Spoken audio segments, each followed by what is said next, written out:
السلام علیکم دوستوں، میں ہوں ڈی ایم اور آپ دیکھ رہے ہیں جنون علم۔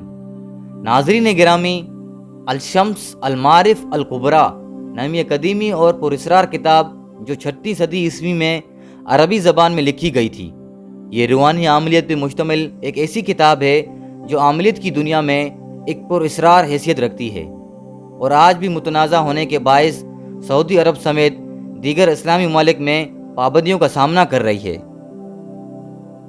عام طور پر اس کے بارے میں معلومات رکھنے والے افراد یہی جانتے ہیں کہ اسے 6 صدی ہجری کے عالم جو کہ روحانی علم پہ عبور رکھتے تھے اسے قلم بند کیا تھا، جس میں جنات کو قابو کرنے اور دیگر بہت سے عملیات موجود ہیں۔ اس کتاب کے حوالے سے کہا جاتا ہے کہ اس کے تالیف کے 100 سال بعد تک یہ کسی کے کام کی نہ تھی۔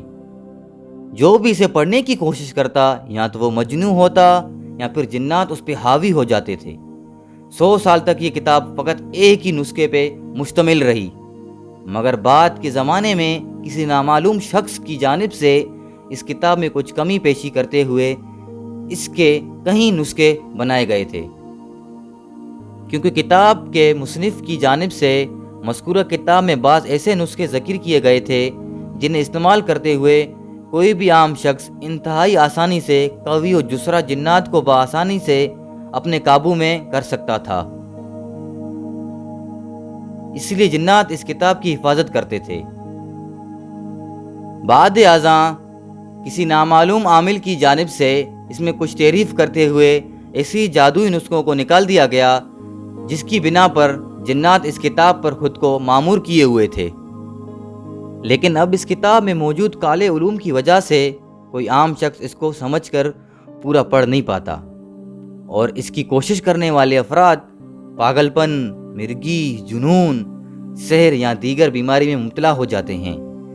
شاید یہی وجہ ہے کہ بیشتر اسلامی ممالک میں اس کتاب پہ پابندی عائد ہے۔ ناظرین گرامی، 6 صدی ہجری کے آخر میں یہ کتاب محمد بن البن زاہد کی تحویل میں تھی، جو ایک مالدار تاجر تھا۔ اس شخص کا دعویٰ تھا کہ وہ جب اس کتاب کو کھول کر پڑھنے کی کوشش کرتا تھا تو اس کے سامنے ایک ایسی سیاہ رولا آ جاتا جس کی جسامت کی سیاہی اور چہرے پہ چھائے نحوست کی وجہ سے وہ بے ہوش ہو جاتا تھا۔ بالآخر اس نے وہ کتاب کسی عالم دین کے حوالے کر دی تھی۔ ناظرین گرامی، اس کے متعلق کچھ روایت سے پتہ چلتا ہے کہ اس کی حفاظت پر شیاطین جنات مامور تھی۔ ان چند واقعات کے بعد یہ کتاب منظر عام سے غائب ہو گئی تھی اور 7ویں صدی ہجری میں ایک بار پھر منظر عام پہ آئی۔ دوستوں، اگر اس کتاب کا کوئی ایسا شخص جو علوم کی شدھ بدھ نہ رکھتا ہو پڑھنے کی کوشش کرے گا، وہ کسی ناگہانی واقعے سے دوچار ہو سکتا ہے۔ لیکن الونتیا کے مطابق ایک شخص ایسا بھی تھا جو اسے کسی حد تک پڑھنے میں کامیاب ہو گیا تھا۔ وہ شخص اپنے لقب الصحی سے خاصا مشہور رہا۔ الصحی یمن کے شہر انون سے تھا اور وہ یہاں 10ویں صدی ہجری کے بعد واقع ہوا تھا۔ تاریخی حوالوں سے اس شخص الصحی کی جانب سے جب بعض ایسے حصوں کو لے کے اس پہ عمل کرنے کی کوشش کی گئی تھی تو اس سے پہلے ہی جنات کی جانب سے اسے روکنے کی کوشش کی گئی تھی۔ چونکہ الصحی روحانی علم پہ عبور رکھتے تھے تو انہیں پتا تھا جنات انہیں روکنے کے کون کون سے ہتھ کنڈے استعمال کریں گے۔ اسی بنا پر اس کی جانب سے ابتدا میں ہی کچھ ایسے عمل کیے گئے تھے جن کی بنا پر جنات اس تک رسائی حاصل کرنے سے قاصر تھے۔ دوستوں، اسی وجہ سے وہ چند قوی الجثہ جنات کو قابو کرنے کے آخر مرحلے میں پہنچے، لیکن یہاں پر جنات نے اسے مات دے دی تھی۔ دوستوں، کئی برسوں تک غائب دماغ کی کیفیت سے گزرنے کے بعد جب اسے واپس ہوش آیا تو اس کی جانب سے بتایا گیا کہ جنات کو قابو میں رکھنے کے لیے قبر میں گرتے ہی اس کا بدن ناپاک ہو گیا تھا، کیونکہ قبر میں لاش گلی سڑی حالت میں موجود تھی۔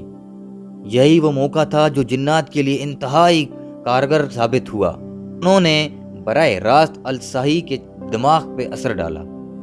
دوستوں، الصحیح کے مطابق قبر میں گرتے ہی کسی نے کوئی بھاری پتھر یا کسی اور دھاتو چیز اس کے سر پر ماری تھی، جس کے بعد اسے کوئی ہوش نہ رہا۔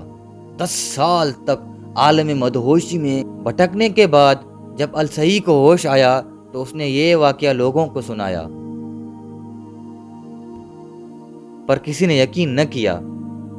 دوستوں، آج بھی وہ کتاب کسی گمنام جگہ پہ پڑی ہوگی جس کی حفاظت جنات کر رہے ہوں گے۔